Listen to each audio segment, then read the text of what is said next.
안녕하세요. 저는 경기도의 어느 조용한 지역에서 살아가고 있는 여자입니다. 여러분, 혹시 몇 년 전에 인기리에 방송되었던 80년대를 다룬 드라마를 아시나요? 저는 당시에 그 드라마를 보지 않고 있었다가 어느 날 지인들과 만난 자리에서 그 드라마가 화두에 올라서 관심을 가지게 됐었어요. 요새 그 드라마가 엄청 재미있다고 해서 나도 보기 시작했거든?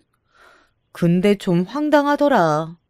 제목에 1988년도가 들어가 있으니까 배경이 그때일 것 같은데 드라마에 나오는 사는 모습들의 수준을 보면 내 생각에는 거의 1970년대 같아.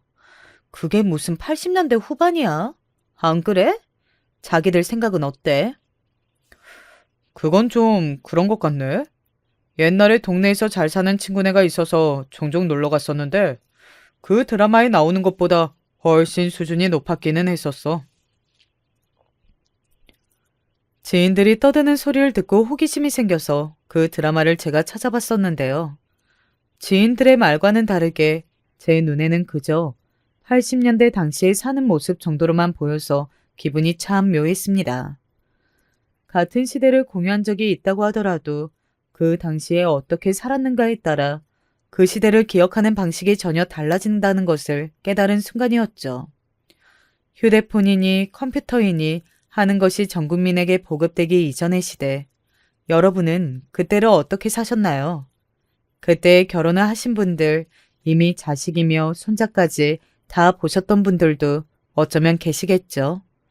사회적으로도 무척 다사다난한 시대였다고 기록으로 남은 격동의 80년대. 저는 결혼을 하였습니다. 제 나이가 그때 20대 초반이었네요.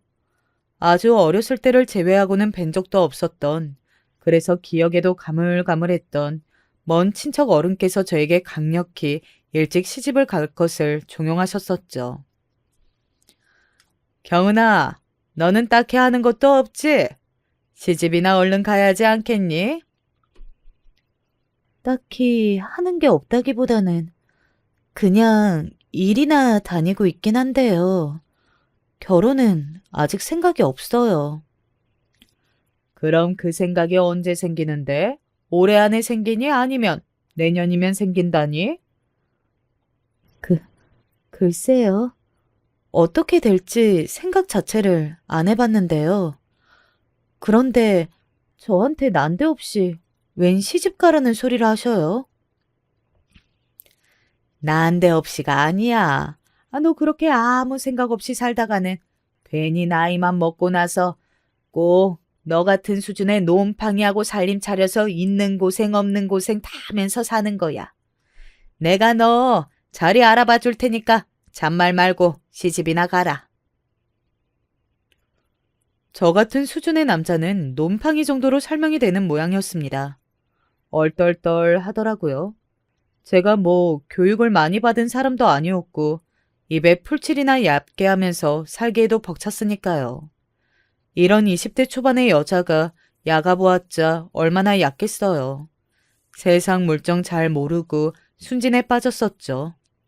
먼 친척 어른께서는 제가 당장 시집이나 가버려야 하는 이유를 아주 명확하게 설명해 주셨습니다. 아이, 너는 어디 뭐 내세울 게 없잖아. 사제 온전히 달린 몸뚱이 하나만 재산인데 그마저도 모가지 위에 달린 면상은 썩 그렇게 예쁘지는 않지. 그런 네가 가장 좋은 취급을 받으면서 시집을 갈 수 있는 때가 언제인 줄 아니? 그건 바로 하루라도 이럴 때야. 어린 게 장땡이라는 소리지. 너 있잖아. 당장 두 해만 더 나이를 먹어도 놈팡이들 아니면 아무도 너를 안 데리고 가려고 할걸? 그나마 제대로 된 네 입장에서는 과분하게 느껴질 놈한테 시집을 가려면 서둘러야 돼. 네가 지금 어리버리하게 이러고 있을 때가 아니라니까. 그때는 그 소리가 굉장히 장황하게 들렸고 대단한 설득으로만 여겨졌는데 나중에 되짚어보니까 한마디로 조금이라도 더 어린 나이라 앞세워서 시집을 가는 게 유리하다고 저한테 겨우 그 소리를 하신 것이었더라고요. 참나, 요즘의 젊은 아가씨들이 그런 소리를 들었다가는 난리가 날 겁니다. 하지만 당시에 저는 그게 아주 그럴싸한 발언으로 여겨졌고 저도 모르게 고개를 끄덕이고 말았어요. 그것도 몹시 힘차게 말입니다. 이것이 바로 제가 남편하고 부부의 연을 맺게 된 전말이랍니다. 먼 친척 어른께서 제 시댁 집안을 원래 아시는 건 아니었고요. 건너 건너 인연을 통해서 어떻게 닿은 모양이었죠. 그런 식으로 중매가 잘 서던 동네였고 시절이었나 봐요. 저는 막상 저보다 나이가 한참 많은 늙은이가 결혼 상대로 등장하면 어쩌나 그게 걱정이 됐었습니다. 일찍 결혼하는 게 나을 것 같다며 설득에 넘어간 상태였지만 걱정이 시작되었던 것이죠.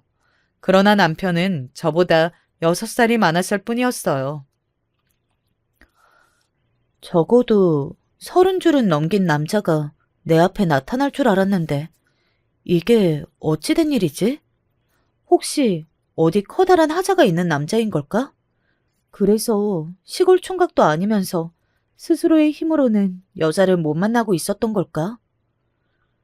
제가 그런 놀라움과 의구심을 속으로 품고 있던 동안에도 결혼 진행은 빠르게 이뤄졌습니다. 결혼 준비라고 할 것도 없었어요. 먼 친척 어른의 지적대로 제가 뭐 가진 게 있어야 말이죠. 가진 게 있고 능력이 되어야 이런저런 이야기가 오갈 텐데 그러지 못하니까 저는 달랑 몸만 가면 끝이었습니다.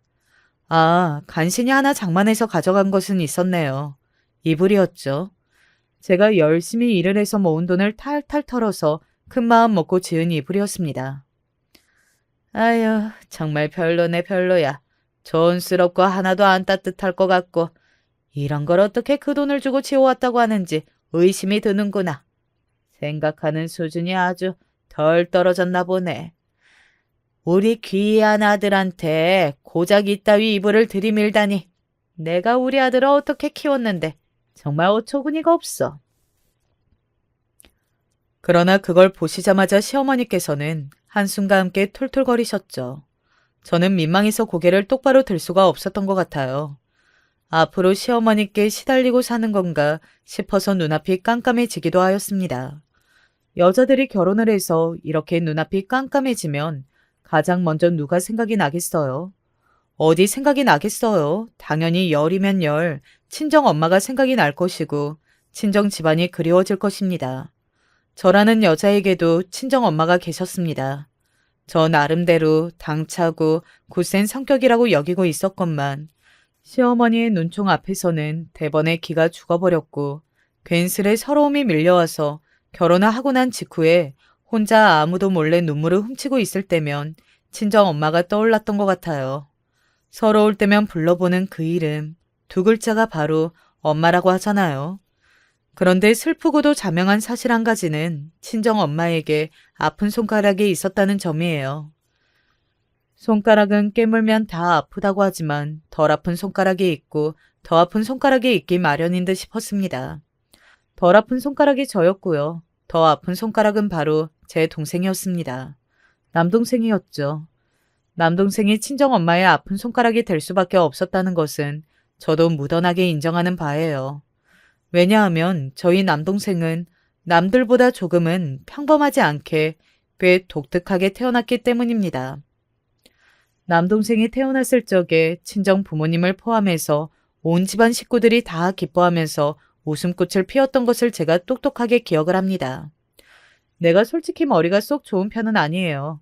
그래서 어릴 적 일들을 자세히 기억하지는 못하는데 그럼에도 집안에 드디어 딸년 말고 귀한 아들이 태어났다면서 모두가 기뻐했던 것, 제가 어린 남동생을 보면서 질투심을 자주 느꼈고 차별 대우 앞에서 서운함을 자주 느꼈던 것, 이런 것들은 아주 선명하게 기억이 납니다. 이대로 경은이 하나만 두고 살아가야 하나, 아들 하나도 못 가져보고 늙어 죽어야 하나, 머릿속에 착잡한 생각들이 참 많았는데 이제 그런 것들 싹 다 풀렸다. 이제는 원이 없어. 친정 아버지께서는 신이 난 얼굴로 떠드시며 술병 나발을 부셨고 심통이 난 얼굴로 입술을 삐죽거리고 있던 저에게 술안주를 가져오라며 심부름을 시키셨었죠. 제가 민기적거리자 술병으로 제 엉덩이를 확 때리셨었고요. 얼마나 아프고 놀랐는지 몰라요. 하지만 친정 아버지께서는 원체 이러신 분이었으니까 그러려니 했습니다. 남동생 앞에서는 전혀 다른 모습이 되신다는 걸 제가 곧 깨닫고 속에서 열불이 치솟기 전까지는 그러했다는 것이죠. 우리 아들, 우리 장군, 어쩜 이렇게 늠름하게도 생겼을까? 이 아버지를 닮아서 우리 아들이 벌써부터 늠름함을 뽐내는 것이려나? 저는 친정 아버지께서 싱글벙글 웃으시며 그런 말씀을 계속해서 하실 줄 아는 분이라는 것을 그때 처음 알았습니다. 저에게는 걸핏하면 어이 딸년 이렇게 부르시곤 하셨던 분이었거든요. 제가 보기에는 저희 남동생이 장군감은 아니었습니다. 좀 통통한 아이기는 했어요. 근데 늠름함과는 거리가 멀었거든요. 오히려 제 눈에는 뭐랄까? 좀 어리버리한 인상으로 보였습니다. 하지만 이런 감상을 입 밖으로 냈다가는 어린 남동생을 질투한 나머지 막말을 다 쏟아내는 못난 누나로 어른들의 눈에 비칠 것이었기에 입속으로만 삼키고 있었죠. 그런데 남동생이 3살 정도였던 때였을 거예요. 이웃에 사시던 동네 아주머니들께서 저희 집에 어느 날 모여 계셨는데 한 분이 남동생 쪽을 물끄러미 바라보시다가 이런 말씀을 뱉으셨어요. 애가 좀 느리네? 느리다니? 우리 아들이 어떤 게 느리다는 거야? 뭐가 느리다고 하는 거겠어? 애 발달이 느려 보인다는 거지. 대수롭지 않게 대꾸하셨던 친정엄마의 얼굴이 곧 딱딱하게 굳는 것을 제가 보았습니다. 그 아주머니의 말씀은 도화선이 되었고 이제 다른 아주머니들께서도 너나 할 것 없이 저희 남동생 쪽을 보면서 한마디씩 던지고 계셨습니다. 공통적으로 저희 남동생이 느리다고 생각들 하고 계셨어요. 속상해 보이셨던 친정엄마께서는 그날 밤에 친정아버지를 향해 그 이야기를 전하셨죠. 그러자마자 친정아버지께서는 술병을 깨셨습니다. 오라질 옆편 애들이 뭔 남의 집 아이 사정에 그렇게들 관심이 많아. 우리 집이 딸년 하나만 달랑 데리고 이렇게 계속 사는 줄로만 알았는데 덜컥 늦게나마 아들을 낳아서 아주 든든한 집으로 거듭나니까 그게 꼴보기 싫었는가 보네. 다들 질투심이 왜 그렇게 심한 거야. 이래서 여자들은 안 돼. 당신 앞으로 그 옆편 애들하고 어울려 다니지 마. 알겠어? 같은 동네 엄마들인데 안 어울려 다니면 나보고 당최 어떻게 지내라는 거예요? 애들을 생각해서라도 그럴 수는 없죠.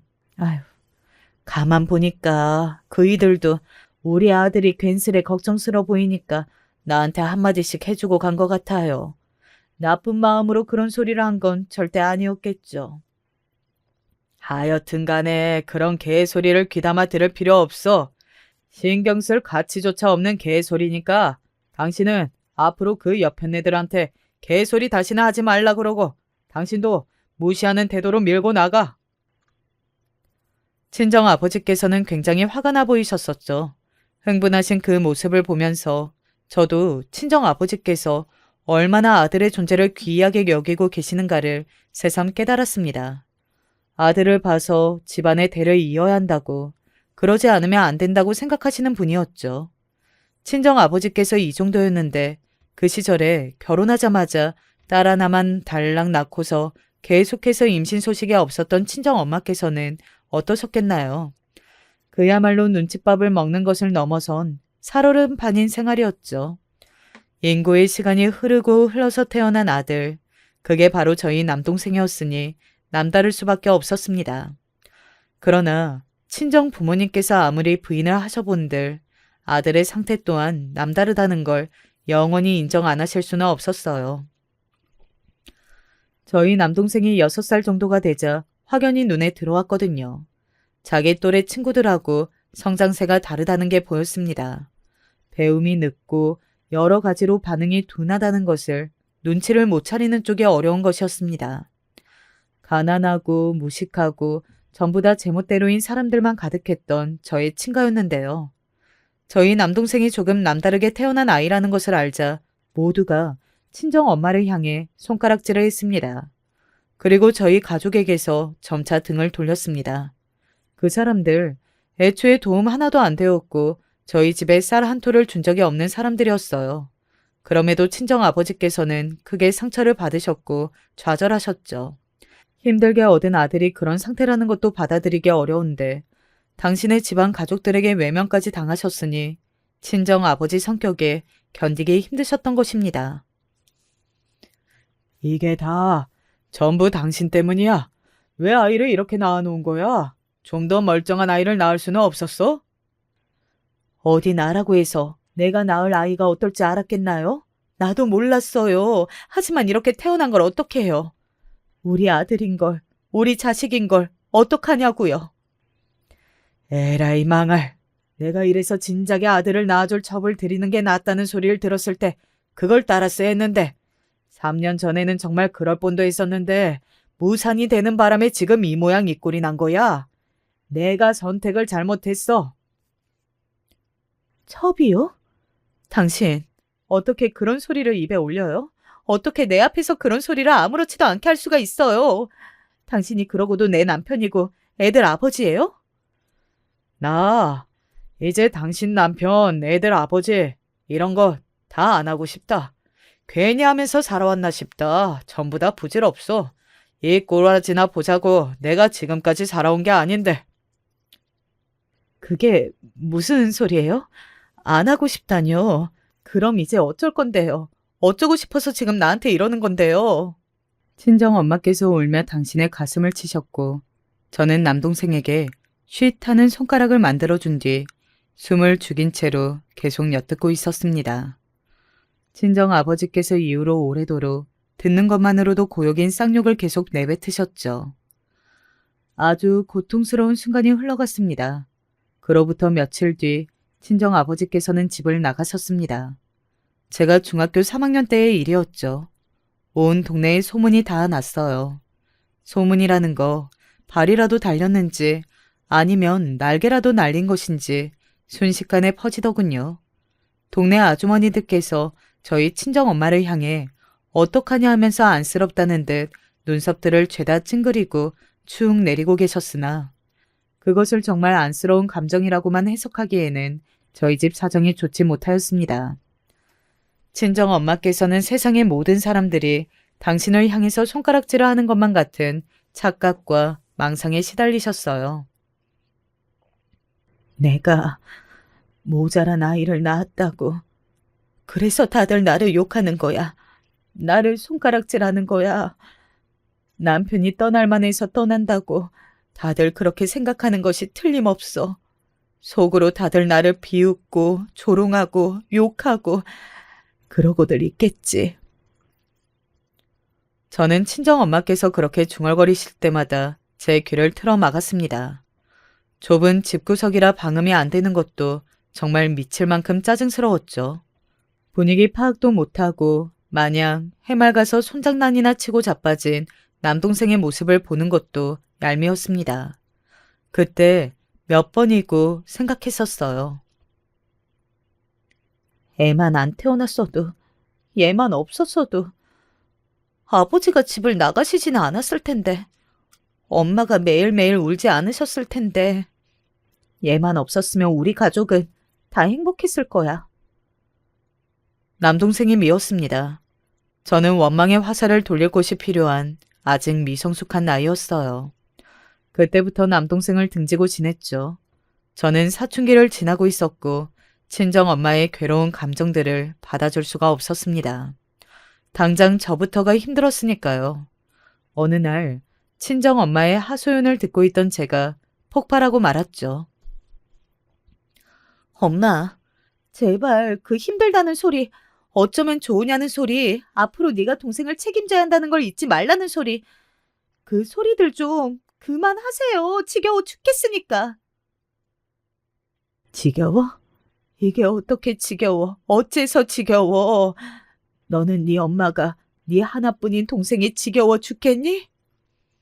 네, 지겨워서 죽을 것만 같아요.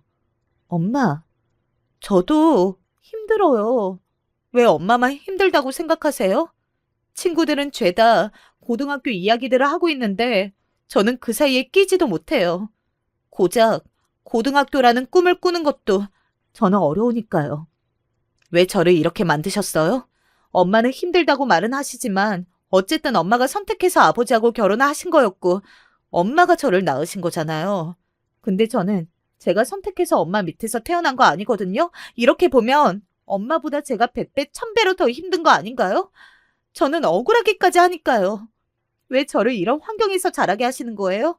왜 저는 친구들처럼 당연한 일상도 누릴 수가 없어요? 너, 경은이 너, 말이면 다인 줄 알아? 뱉는다고 해서 다 말인 건 아니야. 그래요? 그렇게 신중하신 분이 왜 맨날 저한테 쓸데없는 하소연은 하고 또 하고 그러시는 건데요? 차라리 저도 경석이 쟤처럼 태어났으면 좋을 뻔했어요. 그랬으면 엄마의 지긋지긋한 하소연을 안 들어드려도 됐을 텐데요. 아무 걱정 없이 저렇게 바보 같은 웃음만 헬렐레 지으면서 지낼 수 있었을 텐데요.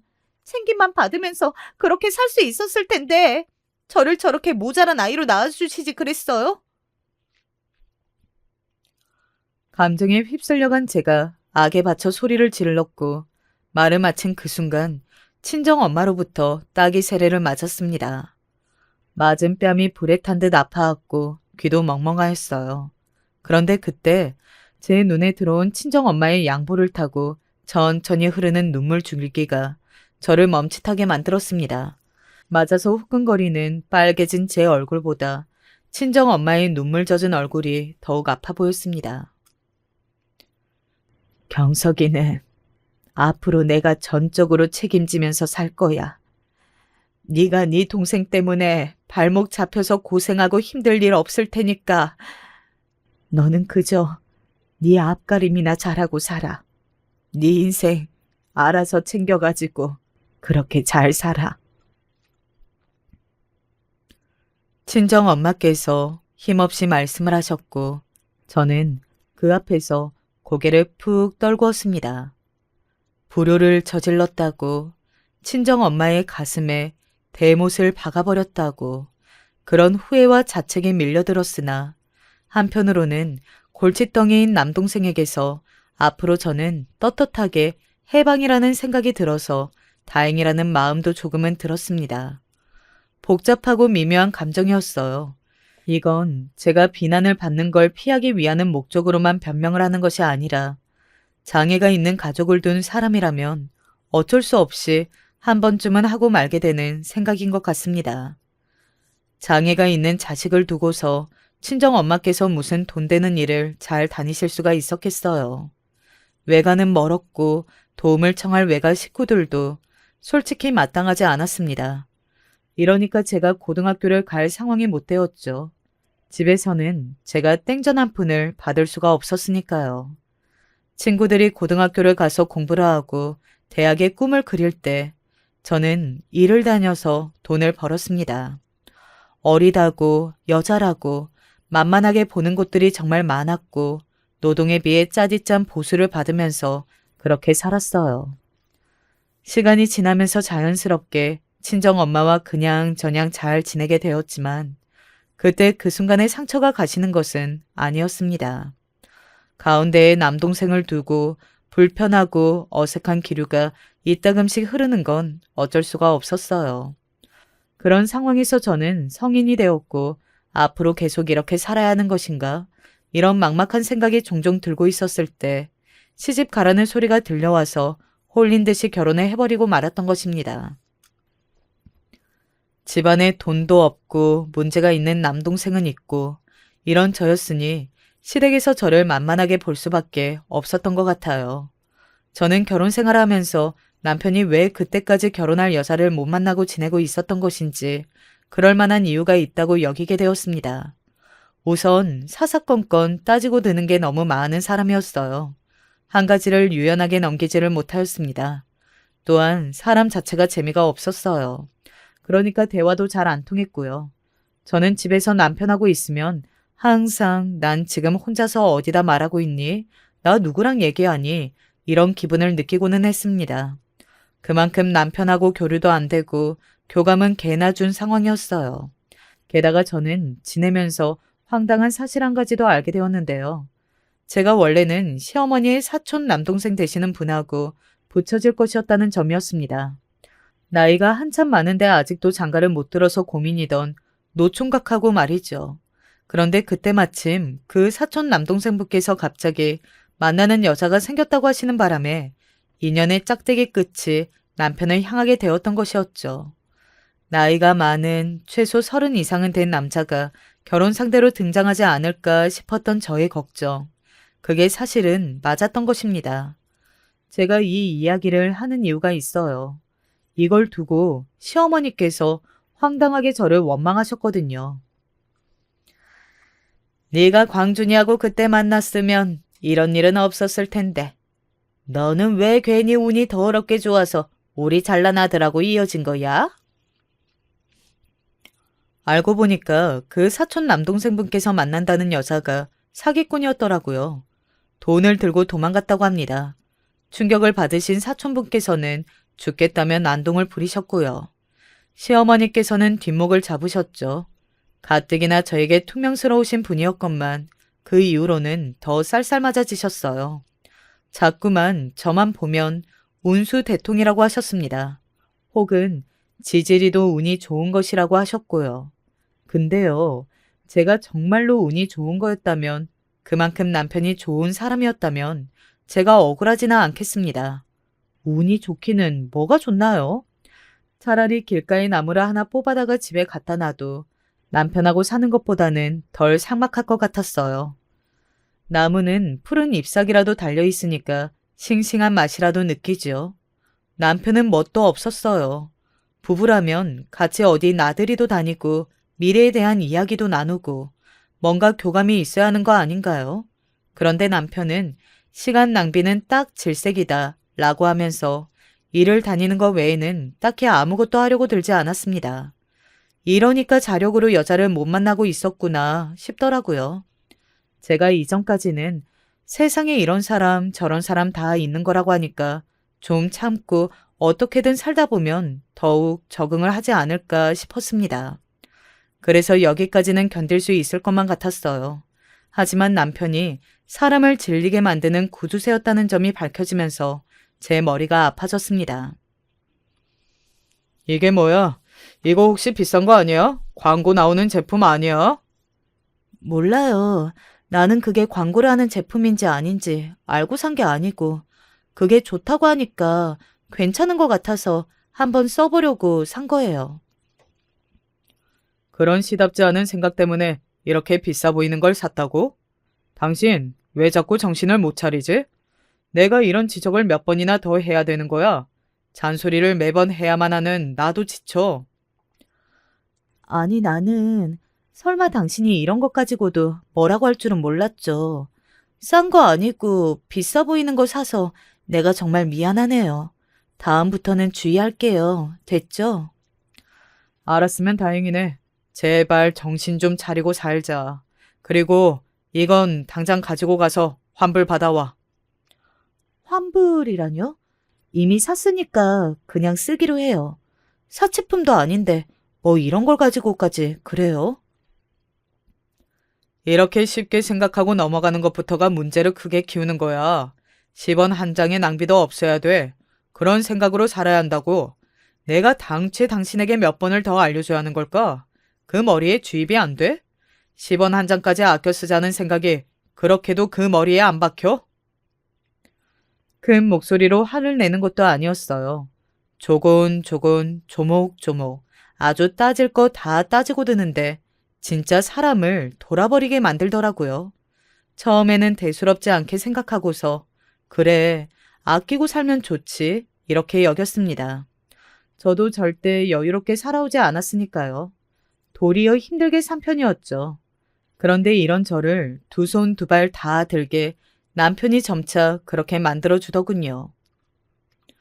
당신 왜 엊그제부터 가계부를 안 썼어? 왜 이게 다 공백이지? 그건 아직 쓰는 걸 안 했을 뿐이에요. 좀 피곤해서 그랬어요. 이따가 채워 넣을게요. 좀 피곤한 거랑 가계부 쓰는 거 밀린 거랑 무슨 상관이라는 거야? 이거 쓰는데 몇 자나 끄적인다고 그래? 쓰는 양은 얼마 안 되지만 그래도 적으면서 생각을 해야 하니까 숫자 계산하면서 기입하다 보면 꽤 걸려요. 그렇다고 해도 말이 안 돼. 좀 피곤하다고 못할 일은 아니잖아. 넉넉하게 잡아서 5분이면 다 끝낼 일인데. 당신 혹시 돈 빼돌렸는데 그거 빼돌린 만큼 가계부의 숫자를 맞추려니까 그게 힘들어서 이렇게 시간을 끄는 거야? 그거 계산하느라? 그런 거지? 아니에요. 빼돌리기는 뭘 빼돌려요. 그런 액수가 돼요? 그냥 좀 피곤하고 나는 계산에도 워낙 약하니까 그래서 그랬을 뿐이에요. 내가 아주 큰 잘못을 했네요. 다음부터는 꼬박꼬박 매일 적을게요. 그럼 된 거죠? 그래, 알았어.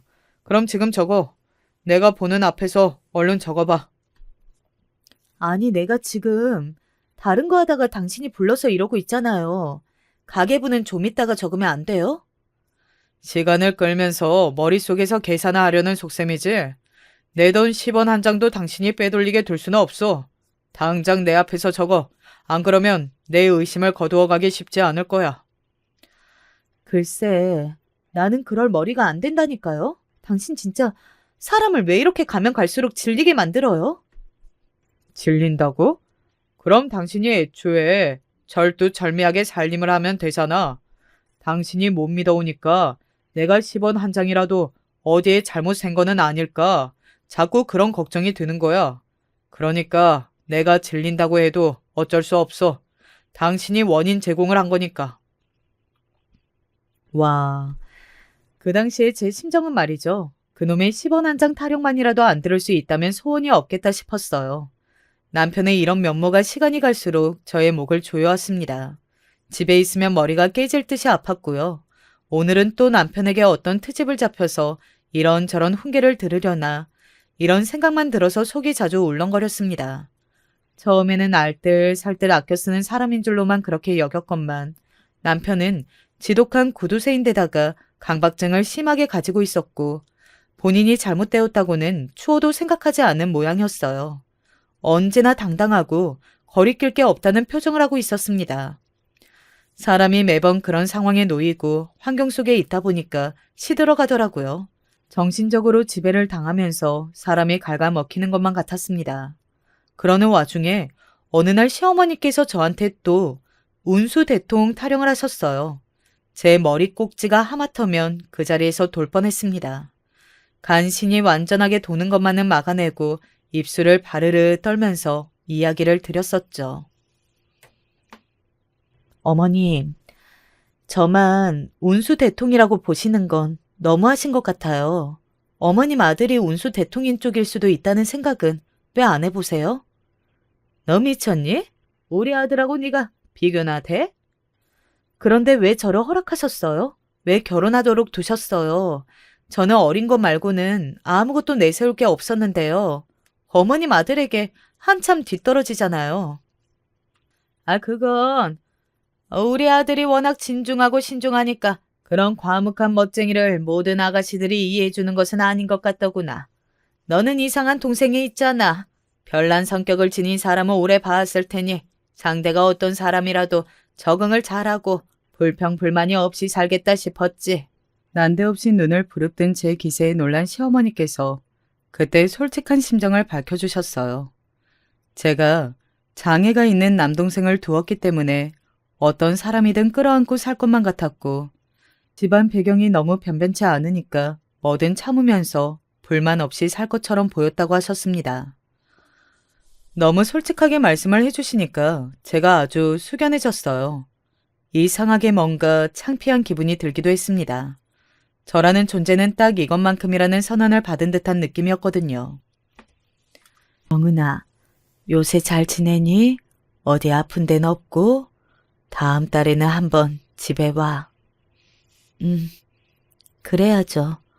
엄마는 잘 지내세요? 경석이는 요즘 어때요? 늘 똑같지 뭐. 언제나와 같아. 건강 챙기고 힘든 일 있으면 꼭 얘기하고. 알았지? 그런 때에 친정엄마의 연락을 받으면 저절로 눈가가 시큰거렸습니다. 그런데 친정엄마에게 힘들다고 말은 못하겠더라고요. 그 옛날 친정엄마의 가슴에 대못을 박은 것이 떠올라서 그럴 수가 없었습니다. 그러다가 어느 날 화장실 청소를 하다가 거울을 딱 봤는데 말도 안 되게 낯빛이 어둡고 눈가가 퀭한 여자가 저를 보고 있는 거예요. 왠지 제가 남편과 동갑으로 보였습니다. 그만큼 그새 제가 사가 있었던 것이었죠. 그 점을 깨달은 순간 제가 거울 속에 몹쓸 몰골을 하고 있는 여자한테 화를 내며 따졌어요. 너 왜 그러고 살아? 이렇게 사는 게 어디 사는 거라고 할 수 있어? 너는 주둥이가 없어 아니면 생각할 수 있는 대가리가 없어. 둘 다 있으면 말을 하고 생각을 하고 행동을 하란 말이야. 단지 그게 이혼을 결심하게 된 전말이었어요. 거울 안에 제가 미치도록 형편이 없어 보였다는 점. 그게 저로 하여금 이혼이라는 두 글자를 당시에는 무척 어렵고 낯설게만 느껴졌던 그 개념을 가슴에 품도록 만들었습니다. 나 이제 당신하고 더는 못 살겠어요. 우리 이혼해요. 이렇게 사는 거 나는 하나도 행복하지가 않아요. 고작 그런 허접한 이유로 나랑 이혼을 하겠다고? 기각이야. 거절하겠어. 남편은 보통 이상한 놈이 아니었죠. 이혼 선언 앞에서 거절하는 방식도 아주 사람을 돌아버리게 만들었습니다. 그러자 저는 이미 제 안에서 이혼을 결심한 뒤였기 때문에 후련한 상태였고 겁도 나지 않았어요. 그래서 이혼을 목표로 삼게 된 기념으로 친정엄마께 용돈을 드렸습니다. 아무 날도 아닌데 갑자기 용돈을 받게 되었다며 친정엄마께서는 무척 좋아하셨어요. 그 모습을 보니까 진작 이렇게 굴 걸 싶어서 저는 후회가 되었죠. 남동생하고 맛있는 걸 사드리라고 드린 용돈이었으나 친정엄마께서는 생각이 달랐나 봐요. 깜짝 용돈이 생긴 김에 기분 좋게 남동생을 데리고 놀이공원에 가실 결심을 하셨던 것입니다. 저는 몰랐어요. 친정엄마께서 남동생과 함께 놀이공원에 가셨던 줄 전혀 몰랐다가 연락을 받고 나서야 알았습니다. 그리고 그 연락은 남동생이 없어졌다는 연락이었습니다.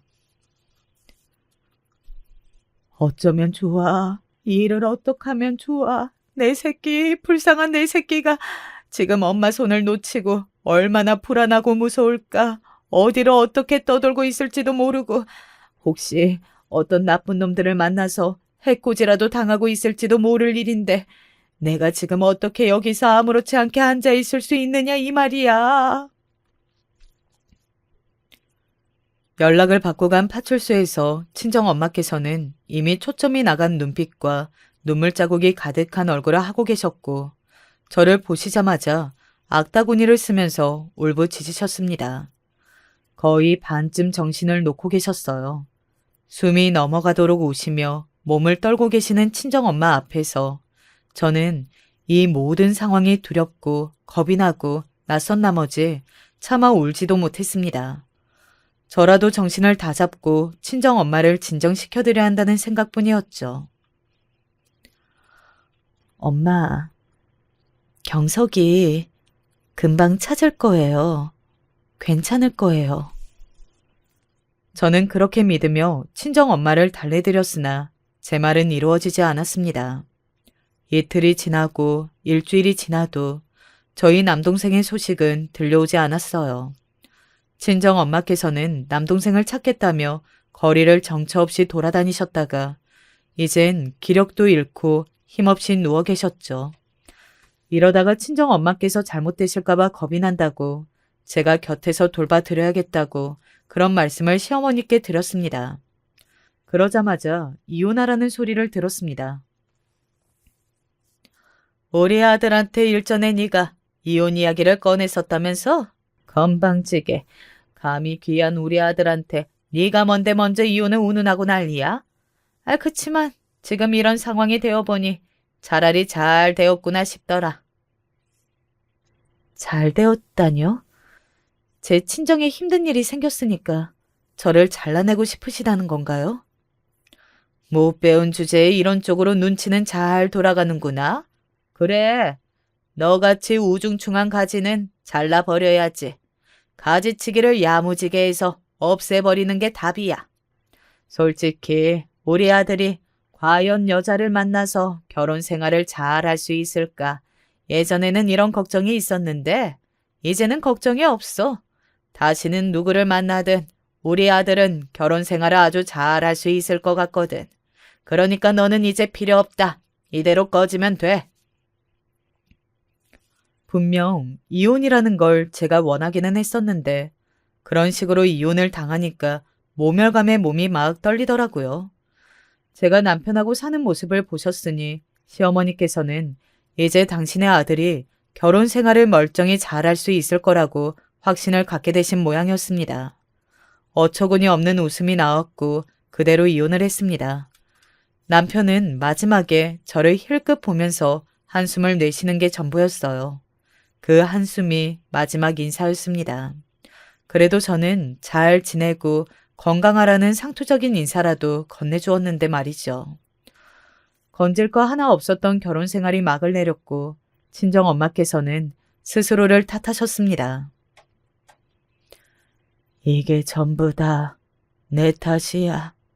내가 아들을 잃어버렸어. 내가 딸을 이혼하게 만들었어. 나같이 자식 농사를 이렇게 지어버린 엄마도 있을까? 세상 천지에 나보다 더 못난 엄마도 있을까? 엄마, 이러지 마세요. 엄마가 이러셔봤자 경석이가 사라졌다는 사실은 변하지 않아요. 제가 이혼녀가 되었다는 사실도 변하지 않고요. 그러니까 어차피 어쩔 수 없는 상황이라면 꿋꿋하게 버티자고요. 똑같은 시간을 어떻게 보내느냐에 따라서 많은 게 달라질 수 있는 거잖아요. 그리고 엄마, 제가 진짜 이런 소리만큼은 안 하려고 그랬는데요. 엄마, 저는 엄마 자식 아니에요? 저도 경석이처럼 똑같은 엄마의 자식이잖아요. 제 생각도 좀 해주세요. 제가 있잖아요. 저를 보시면서 살아가실 생각은 왜 안 해주시는 건데요? 왜? 그때가 이혼하고 2달 정도가 지났던 때였을 거예요. 제가 뜨거운 눈물을 흘리며 친정엄마께 그런 말씀을 드렸고 친정엄마께서는 깜짝 놀란 얼굴이 되시더니 이내 눈물을 보이시고는 고개를 떨구셨습니다. 남동생을 찾는 전단지를 수도 없이 매만지느라 종이에 쓸려서 여기저기 다친 당신의 손가락을 멍하니 내려다보셨죠.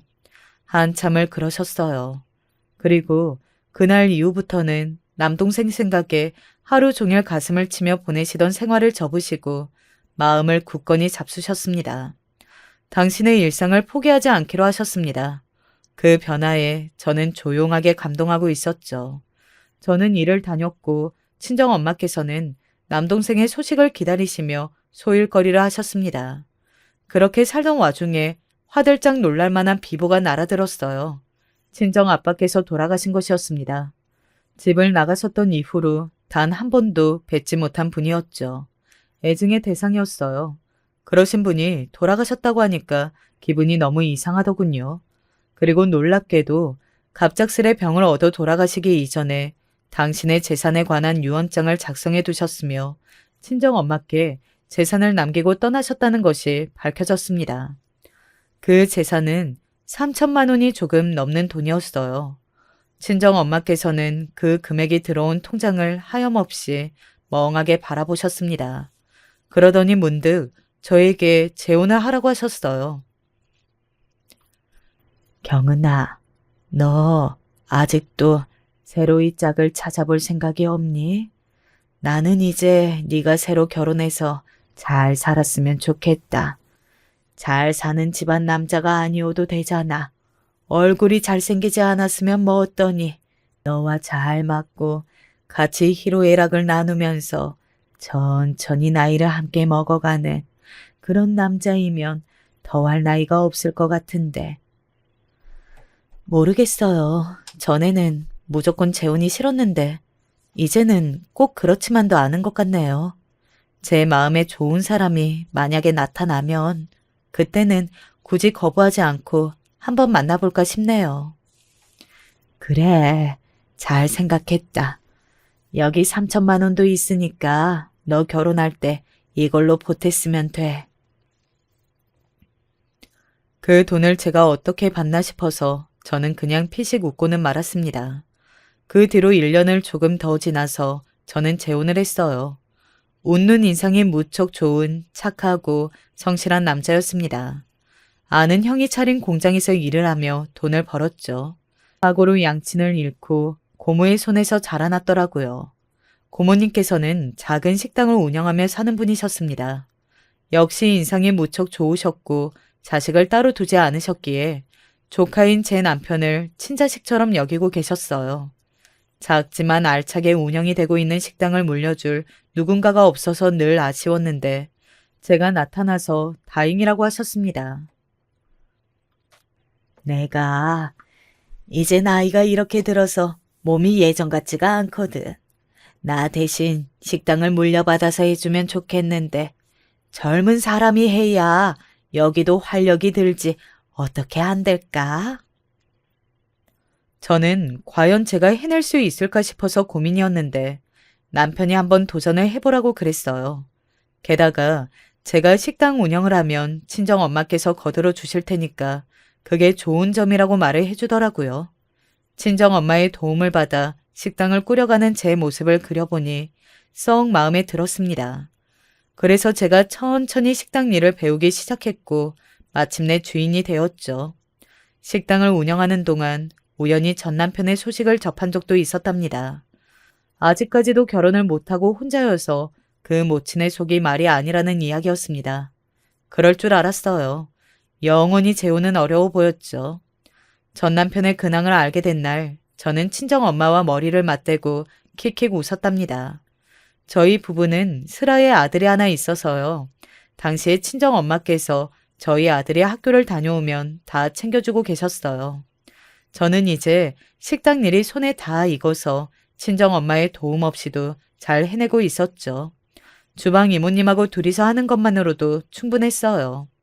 나이가 들면서 생기게 된 넉살, 뻔뻔함, 이런 것들이 저를 식당 주인의 면모로 빠르게 만들고 있는 듯 하였답니다. 그러던 어느 날 식당으로 웬 노숙자가 들어왔어요. 남루하기 짝이 없는 차림새만 보아도 노숙자임을 알 수 있었죠. 겨울 날씨여서 그런지 그나마 냄새가 안 나는 것 같아서 그걸 다행으로 여겼어요. 저는 식재료를 정리하다가 홀에 나와서 그 노숙자를 발견한 것이었고 가끔 바쁜 점심시간에만 3시간씩 아르바이트를 와주는 애기 엄마가 이미 주문을 받은 뒤였습니다. 주방 이모님이 음식을 만들어서 내놓다가 그 노숙자를 발견하고는 깜짝 놀라더라고요. 저를 향해서 입모양으로 괜찮을까요? 라고 묻기에 저는 모르겠다는 식으로 고개를 저었습니다. 연신 고개를 푹 숙이고 있는 노숙자는 남자인 것만 단번에 알 수 있었고요. 어린 건 아니니까 대략 노숙자 아저씨 정도이겠거니 싶었네요. 그러다가 중요한 전화가 걸려와서 제가 그쪽에 정신이 팔렸어요. 근데 통화가 끝나갈 무렵 애기 엄마가 소리를 막 지르는 거예요. 사장님, 어쩌면 좋아요. 정말 잠깐 눈을 뗐는데 그 손님이 돈도 안 내고 도망을 가버렸어요. 방금 밖으로 뛰어나갔어요. 제가 불이 나게 뛰어나갔으나 이미 그 노숙자는 저기 멀리까지 가 있었습니다. 도저히 제가 따라잡지 못할 것 같았어요. 그때 식당 안에서는 주방 이모님이 무전 취식을 신고하고 계셨죠. 황당했던 일을 겪고 그날 장사를 마무리할 때쯤 경찰서로부터 연락이 왔어요. 무전 취식을 한 노숙자와 인상착의가 정확히 똑같은 사람을 발견해서 잡았다는 겁니다. 저희 남편이 그때 퇴근하고 아들을 데리고 목욕탕을 간 날이라 친정 엄마께서 뒷정리를 도와주실 겸 식당으로 오신 참이었어요. 그래서 별 생각 없이 함께 경찰서로 가보았습니다. 도착하니까 정말로 그 노숙자가 앉아있더라고요. 근데 이분 의사소통이 조금 어려우신 분인 것 같아요. 아무래도 지적 장애가 있는 모양인데 말이 안 통하네요. 경찰이 한숨을 내쉬었습니다. 저는 그 말을 듣자마자 가슴이 철렁 내려앉았죠. 당연히 저희 남동생이 생각이 나서요. 그런데 그때 친정엄마께서 천천히 그 노숙자에게 다가가시더니 이내 미친 듯이 울기 시작하시는 겁니다. 엄마, 왜 그래요? 무슨 일이에요? 경서가, 내 아들, 엄마다, 엄마야, 응? 엄마 못 알아보겠어? 내 새끼, 엄마 왔다. 친정엄마의 외침에 소름이 쫙 돋았습니다. 어리둥절한 표정으로 고개를 든 노숙자의 얼굴에서 저의 남동생의 얼굴이 갑자기 겹쳐 보였어요. 저도 놀라서 저절로 비명이 튀어나왔고 친정엄마께서는 남동생의 목걸이를 움켜쥐고 계셨습니다. 5단에 숨겨져 있었던 그 목걸이는 친정엄마께서 옛날에 제작하신 것이었어요. 연락처가 적혀있는 목걸이였는데 못된 사람들이 그런 것인지 보니까 연락처 부분이 마구 긁혀서 훼손이 되어 있었습니다. 남동생은 소중한 목걸이를 절대 빼앗길 수 없다며 사수하려고 들었고 그 모습에 친정엄마께서는 더욱 목 놓아 우셨습니다. 저 또한 어느새 남동생을 끌어안고 엉엉 울고 있었어요. 태어나서 그렇게 울어본 적은 처음이었습니다. 눈물바다가 된 경찰서였죠. 간신히 진정이 되고 난 끝에야 경찰들에게 자초지정을 밝힐 수 있었습니다. 이 기적 같은 재회에 모두가 놀랐죠. 남동생이 그간 대체 어디에서 어떻게 지냈는지 정확히 알 길은 없었습니다. 다만 남동생의 말에 의하면 어렸을 적에 친정엄마 손을 놓치고 나서 어떤 시골의 가정집에 가서 지냈다가 어느 날 갑자기 다른 곳으로 보내져서 그곳에서 죽도록 농사일을 하며 오래도록 노동 착취를 당했다는 것 같았어요. 그러다가 그곳을 빠져나와서 거리에 무료 급식소를 보게 되었고 노숙자들이 사는 모습을 보면서 남동생이 그걸 흉내내기 시작했던 겁니다. 친정엄마와 저를 처음에 못 알아봤던 남동생은 병원에 다녀오고 며칠이 지나자 저희를 알아보기 시작했어요. 옛날 사진을 계속 보여줬더니 친정엄마와 제가 누구인지 인식을 했던 겁니다. 친정엄마께서는 다시금 감격으로 오열을 하셨고 지켜보던 남편도 눈물을 엄청 흘려댔어요. 이게 다 식당을 이어받은 덕분인 것 같아서 고모님께도 감사했고 정말 이 결혼 잘했다 싶었습니다. 저희 남동생은 영원히 어린 아이로만 살기 때문에 지금도 여전합니다. 그러나 바로 그렇기 때문에 영원히 순수합니다. 좋은 점을 바라보며 끝까지 함께 해야죠. 식재료 정리도 척척 해내고요. 저희 남편하고 아들하고 셋이서 공놀이도 무척이나 잘한답니다. 친정엄마께서는 드디어 한을 푸신 만큼 완전히 회춘을 하셨어요. 지금까지도 정정하셔서 제가 얼마나 든든한지 몰라요. 앞으로 오래오래 이렇게 사는 일상이었으면 좋겠습니다. 안녕하세요. 온 세상 사람들의 손가락질과 욕을 받는다고 해도 마땅한 죄를 범한 사연자입니다. 뻔뻔하게 사연을 보내보는 것은 제가 맞이한 50대 나이가 너무나 쓸쓸하게 느껴지기 때문입니다. 홀로 외로이 50대 문턱에 들어서는 게 제 미래일 것이라고는 과거에는 차마 상상도 못했을 겁니다. 사연 봐주시는 분들을 위해 내용 속에 호칭 정리를 해본 다음 시작에 들어갑니다. 저는 초혼 때 첫 아내와 평범하게 연애에 결혼을 했습니다. 양가 집안 다 수준이 비슷하게 어려운 정도였고 저와 그 사람 둘 다 살아오면서 얻은 내면의 상처들이 있는 사람들이었어요. 이런 점이 서로를 위로할 수 있게 만들었고 공감대를 형성했던 것 같아요. 우리는 참 비슷하구나. 이런 것들을 느끼면서 결혼까지 하게 되었습니다. 그런데 성격 면에서 둘이 확연히 달랐던 점이 저는 기본적으로 무심한 사람이었어요. 제가 내면에 혼자 꽁꽁 상처를 담아두고 사는 사람이었기 때문에 그걸 열어보고 관심 가지는 걸 극도로 꺼려했었죠. 남에게 간섭하는 것도 싫어했고 저 스스로를 점검하고 돌아보는 것도 싫어했습니다. 하지만 그 사람은 자꾸 남에게서 자신의 존재 이유를 찾고 또 감정적으로 구는 성격이었습니다. 그런 것 때문에 마찰이 있었어요. 저는 감정적인 면을 자꾸 건드리는 그 사람이 때때로 불편했고 그 사람은 상황이 닥치면 감정 소모를 하기 싫어서 회피해버리는 저를 답답해했습니다. 결혼식만 간단히 올리고 함께 살면서 섣부르게 혼인신고를 하지 않았던 것도 그런 점 때문이었죠. 그러나 예상 밖으로 빨리 임신이 되었고 아이가 생기면서 혼인신고를 하여 정식 부부가 되었어요. 그렇게 딸이 태어났습니다. 회사에서 그저 그런 말단이었던 저는 우연한 계기로 성과를 내게 된 것이 상사의 눈에 들어서 그때부터 조금씩 탄탄대로를 걷게 되었습니다. 일적으로 잘 풀려가던 저와는 달리 집안 사정은 그렇지 않았어요. 딸이 4살 때였습니다. 제 아내이자 딸의 엄마였던 그 사람은 집을 나갔습니다. 이렇게 사는 게 아니었는데 선택을 잘못했다고 너무 후회한다고 그런 말들을 며칠 하더니 아예 짐을 싸서 나가버렸어요. 그리고 몇 달 후 사고로 명을 달리했습니다. 예전에 알고 지냈던 남자랑 같이 오토바이를 타고 새벽 길을 달리다가 사고가 났고 제가 연락을 받았을 때는 이미 이 세상 사람이 아니었습니다. 혼란스럽고 힘들고 말로 쉽게 설명되지 않는 나날이었네요. 저는 회사를 다녀야 했기에 딸아이는 그때 저희 부모님께서 돌봐주셨어요. 어머니께서 나중에 병원 중에 돌아가셨는데 오랜 지병을 앓기 시작하셨던 것의 시작은 그때부터였던 것 같아요. 어린 손녀를 돌보는 것도 벅차하셨거든요.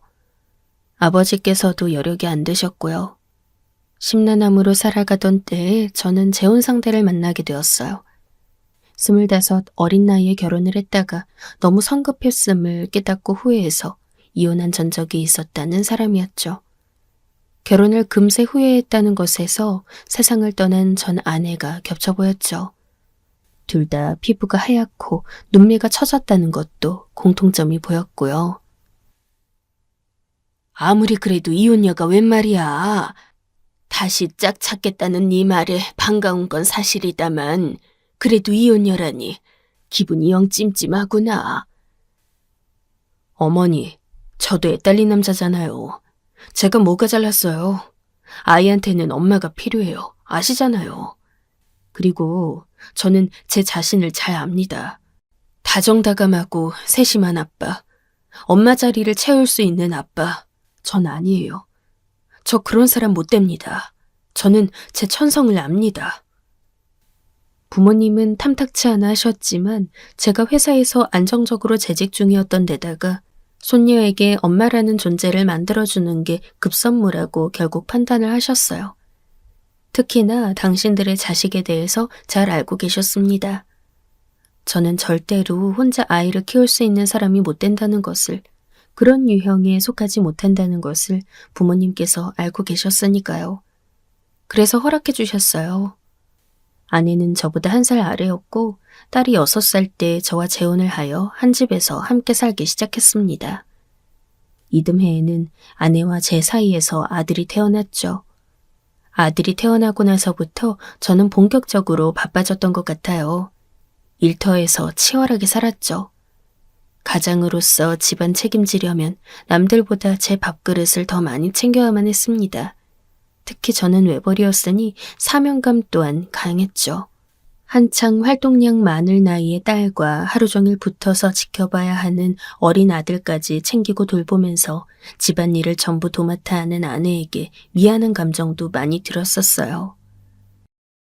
아들이 잠을 잘 안 자는 아이였기 때문에 아내의 얼굴에는 늘 피곤함이 가득했습니다.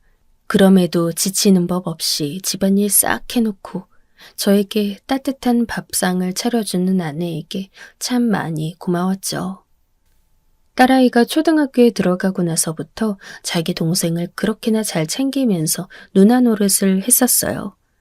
어쩜 저런 천사 같은 아이가 있을까 싶을 정도로 자기 어린 동생을 돌봤고 제가 놀란 것은 기저귀까지 갈아줄 줄 안다는 것이었습니다. 애 교육을 진짜 어떻게 시키는 거야? 내가 보니까 애가 엄마를 너무 좋아하니까 그러는 것 같아. 원래 좋아하는 사람한테 관심이 많으니까 보고 따라하잖아. 엄마가 훌륭하니까 그런 것들 다 보고 배운 거겠지. 에이, 뭘 또 그래. 보통 저 나이 애들이 시킨다고 하겠어. 가르친다고 고지고대로 배우겠어? 그냥 자기 마음에서 우러나와야만 할 수 있는 거지. 타고나기를 성격이 그런 거야. 자기 동생이 예쁘고 아껴주고 싶으니까 애가 알아서 챙겨주는 것 같아. 아내가 뭐라 답하든 저는 좋았습니다. 아내는 딸의 유일한 엄마로서 최고인 사람으로 저는 생각이 되었어요. 친자식이 아닌 딸과 자기 친자식인 아들을 고르고 공평하게 잘 돌보고 교육시키는 아내에게 갈수록 감동이었어요. 저는 항상 고마운 마음을 가지고 있었죠. 아들이 유치원에 다니고 있을 때 딸은 초등학교 고학년이었습니다. 학기마다 딸에게 필요한 것들, 원하는 것들을 크게 사주곤 했는데요. 딸은 갈수록 요구사항이 적어져만 갔어요. 그리고 점차 원하는 것, 받고 싶은 것들을 저에게 말하지 않게 되었습니다. 저는 딸이 사춘기가 또래들보다 일찍 와서 저랑 거리를 두는 건가? 막연히 그렇게만 생각했어요. 아내가 걱정하지 말라고, 딸이 책 읽는 걸 좋아하고 조용한 성격이라 그럴 뿐이라며 저를 안심시켜줬지만요. 제가 딸과 단둘이서 부녀끼리 데이트를 나갔던 것은 기억에 한 번뿐이네요. 딸이 초등학교 6학년 때 고구마 피자를 먹으러 피자헛 매장에 둘이 갔습니다. 데려가서 맛있는 샐러드도 사줬었죠. 정말 요즘 힘든 거 없어? 응? 학교 생활도 괜찮고? 친한 애들이랑 중학교를 같은 데 가면 좋을 텐데 말이야. 딸이 별말 안 해서 저만 초반에 주절주절 떠들었던 것으로 기억해요. 딸은 피자가 맛있다면서 그냥 고개만 몇 번 끄덕이면서 계속 먹기만 했었고요. 그래, 중학교 가서도 친구들이랑 사이좋게 지내고, 그리고 앞으로는 조금 더 밝아졌으면 좋겠네. 아빠는 우리 딸 어떤 모습이라도 좋지만 씩씩하게 굴 때가 제일이야. 제가 파이팅을 불어넣어 주니까 딸이 수줍은 듯 멋쩍게 웃었어요. 다 먹고 일어나기 전에 따로 고민은 진짜 없는 거냐고 제가 한 번 더 물어봤는데 그때 딸은 조심스레 그랬습니다. 그냥 요즘 동생이 말을 안 들어서 힘들어요. 엄마도 항상 동생 편이니까. 7살짜리 남자애라 그런지 확실히 엄청 활발하고 말을 안 듣긴 했죠. 청개구리가 따로 없었거든요. 딸의 고충도 알만했습니다. 그래서 제가 아내에게 당부했죠. 한창 장난기 많은 나이라 그럴 순 있는데 그래도 동생이 자기 누나한테 까불지 못하도록 같이 주의 좀 시키자고요. 그리고 이제 딸이 사춘기 나이 접어드니까 아들보다 좀 더 세심하게 신경 써달라고 했습니다. 아내가 자기도 동의한다면서 알았다고 했고요.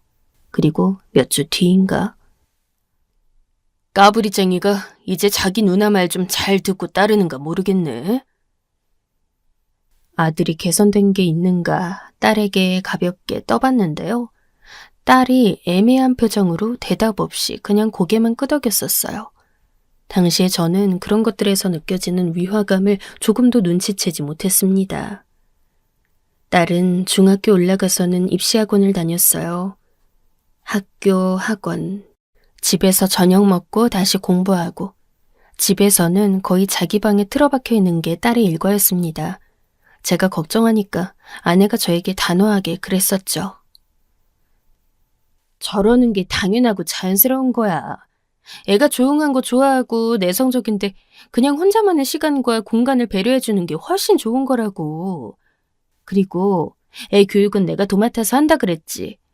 내가 알아서 학원 스케줄 다 체크하고 있으니까 걱정하지 말고 제발 신경 좀 쓰지 마. 관심, 간섭, 그런 게 바로 저 나이 애한테는 스트레스가 되는 거야.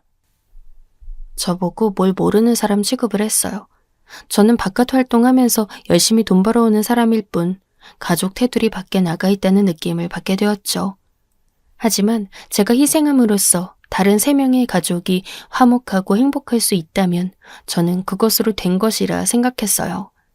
그리고 고등학교를 지나 마침내 20살 나이가 된 딸은 이제 막 성인이 되어 사회에 첫 발을 내딛고 인생의 새로운 장을 펼쳐나가야 할 시기에 생을 마감하고 말았습니다.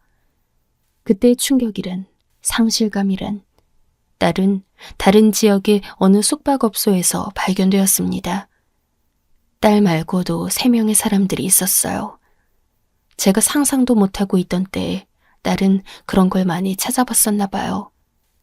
세상을 이만 떠나고 싶은 사람들과 교류하다가 모의를 하여 만났고 결국 실행에 옮겼던 것입니다. 미치게 허무했습니다. 지금까지 나는 딸을 위해서 뭘 해왔던가. 실성한 사람처럼 이상한 소리만이 입 밖으로 흘러나왔습니다. 차가워진 딸을 믿을 수가 없었어요. 구슬프게 우는 아내를 끌어안으며 반성 또한 많이 했습니다. 나는 쓰레기 아빠였다. 나의 무지가, 무관심이 딸을 사지로 몰아넣은 것이다. 자책과 죄책감으로 숨이 막혔습니다. 딸을 억지로 보내게 된 이후부터 아내와 저는 소원해졌어요. 중학생이 된 아들은 제멋대로였는데요. 가시지 않는 슬픔으로 힘들어하고 있던 저는 더욱 예민해져서 그런 아들의 태도를 안 좋게 여기고 있다가 하루는 나를 잡고 크게 혼냈습니다. 그렇게 떠난 누나를 생각해서라도 더 열심히 공부하고 착실하게 살아가야지. 이상한 친구들이나 사귀고 학교에서 행실이 불량하다고 연락이 오는 이게 정상이냐고. 제가 막 다그쳤죠. 그런데 제 앞에서 고개 숙인 아들에게서 반성보다는 불만이 느껴지더군요. 이 녀석이 벌써 반항을 하는 건가 싶어서 어이가 없던 찰나에 그만해. 뭔데 내 아들을 혼내는 거야? 대체 뭔데 이렇게까지 애를 다그치는 거냐고. 아내가 끼어들어 저를 말렸어요. 전 너무 착잡했죠. 저한테 아들을 교육하고 훈계할 자격 없다면서 아내가 그런 말을 하는데 속에서 울분이 차올랐습니다. 딸이 떠난 이후 정신적으로 온전한 상태가 아니었던 저는 그저 영혼이 없는 인형처럼 일을 다녔습니다. 그냥 습관적으로 일을 나가서 돈을 벌어왔어요. 시간이 지나도 시들어 있는 저와는 다르게 아내는 싱싱할 따름이었습니다. 이거 카드 발급받은 건 또 뭐야? 어떻게 자기 딸이 그렇게 떠났는데 멀쩡히 쇼핑 다니고 웃고 떠들고 그럴 수가 있어? 지겹다. 정말 과민 반응 좀 하지 마. 왜 이렇게 유난이야? 나도 슬퍼. 그런데 산 사람은 어떻게든 살아가야 하잖아. 열심히 일상 되찾고 살아가려는 사람의 노력을 그렇게 무시해도 돼?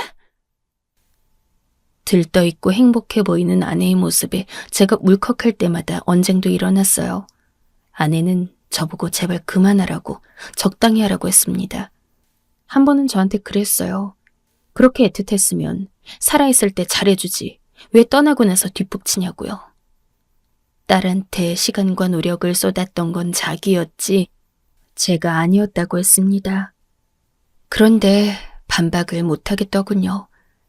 제가 참 비겁하고 못나 보였습니다. 가슴속에 묻은 딸을 안고 그렇게 살아가고 있을 때 아내는 장모님과 함께 가게 준비에 들어갔어요. 초등학교가 바로 근처에 있는 어느 아파트 단지 상가에 나온 자리였죠. 예전에 대형 떡가게에서 직원으로 근무한 적이 있던 장모님께서 창업을 준비하신 겁니다. 요즘 스타일로 운영하겠다면서 만반의 준비를 했어요. 개별 포장도 다 되어 있고 떡마다 종류별로 색이 다 들어가 있는 것들이었습니다.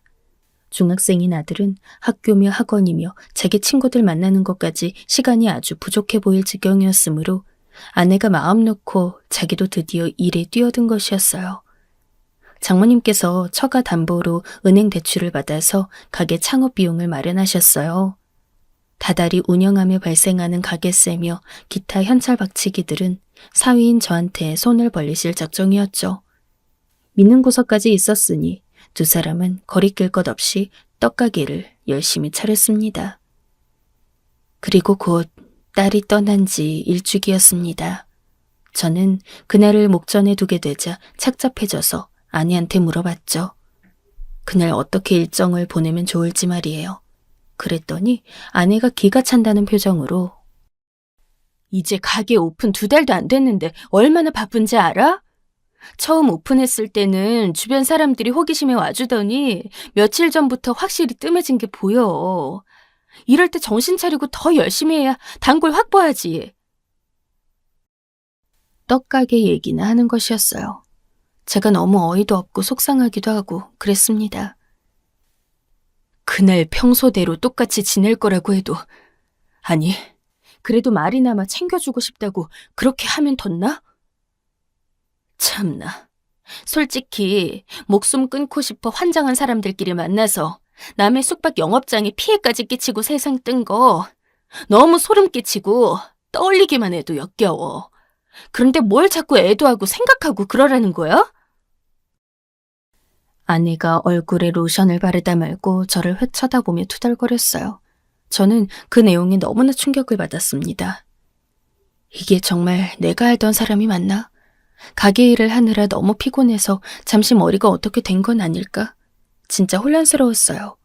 제가 아무 말도 않고 가만히 있으니까 아내가 제 눈치를 보더니 좀 있다가 저한테 다시 다가와서 순간적으로 말이 헛나갔다고 미안하다며 그러는데 그냥 할 말이 없었습니다.